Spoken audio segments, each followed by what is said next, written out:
قرآن سے ہر چیز اخذ نہیں ہو سکتی. اخذ وہی کر سکے گا جس کا تقوی مضبوط ہوگا،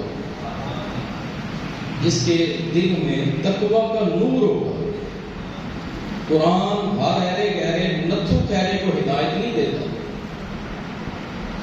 قرآن اسے ہدایت دیتا ہے جس کے دل میں تقوی کا نور ہوتا ہے، جس کے دل میں اللہ کا خوف ہوتا ہے. ایک صحابی نے عرض کی تھی میری سرکار کی بارگاہ میں، اور یہ بڑی قابل توجہ بات ہے. انہوں نے عرض کی حضور میں سب سے بڑا عالم بننا چاہتا ہوں. کیا بننا چاہتا ہوں؟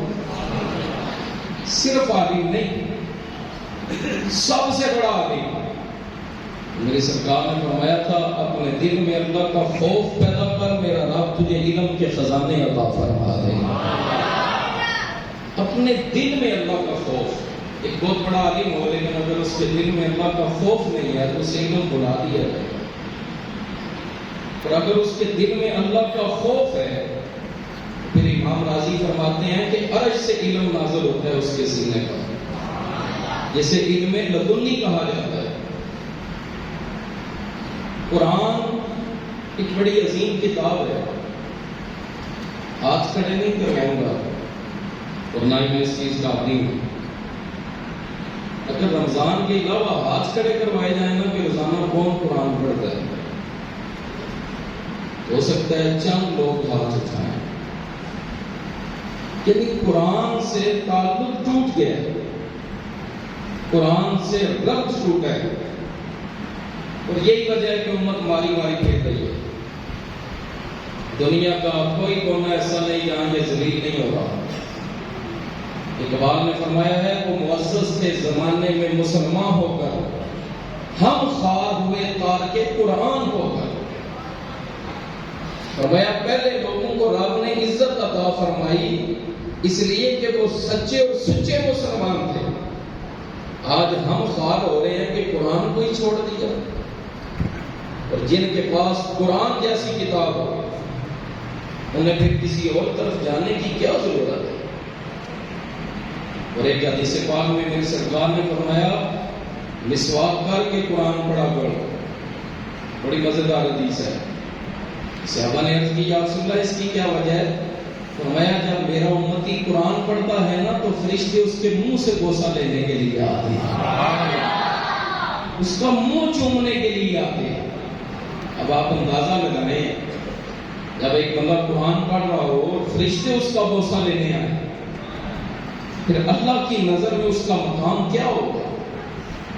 سیدنا ابی بن کعب رضی اللہ تعالیٰ عنہ بہت بڑے قاری تھے قرآن کے، آواز بھی بڑی خوبصورت تھی. ایک دن اپنی بیٹھک میں بیٹھ کے قرآن پڑھ رہے تھے. سرکار مسجد نبوی شریف سے نکلے.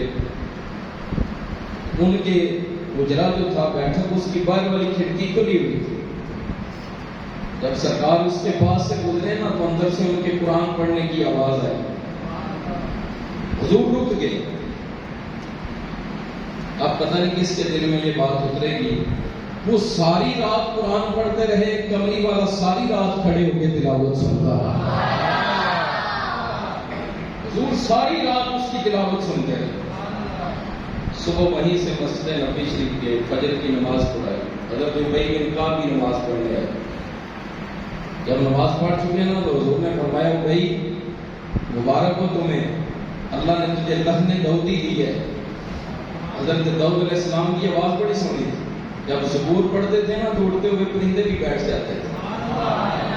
تو حضور نے فرمایا کہ اللہ نے تجھے لحن داؤدی دی ہے. عرض کی حضور آپ کی کرم نوازی ہے لیکن آج کوئی خاص وجہ ہے کہ آپ نے انعام عطا فرمایا؟ حضور نے فرمایا تو رات کو قرآن پڑھ رہا تھا نا میں ساری رات کھڑے ہو کے سنتا رہا ساری رات. اب انہوں نے کہا حضور اگر اجازت ہو تو ایک عاشقانہ جملہ کہہ. سرکار نے فرمایا کہو گا میری آواز حضرت داؤد کی آواز سے بھی زیادہ سونی ہے، خوبصورت ہے. سرکار نے فرمایا بھائی آپ وہ نبی ہے تو صحابی ہے اور صحابی نبی کے درجے کو نہیں پہنچ سکتا. عرض کی یا رسول اللہ درجے کی بات نہیں کی، آواز کی بات کی ہے. سرکار نے فرمایا تیری آواز ان کی آواز سے زیادہ سونی کیسے ہوگی؟ تو عرض کی یا رسول اللہ وہ جب زبور پڑھتے تھے تو اڑتے ہوئے پرندے بھی رک کر ان کی تلاوت سنتے تھے. میری آواز اس لیے سونی ہے، میری تلاوت نبیوں کا ایمان کھڑے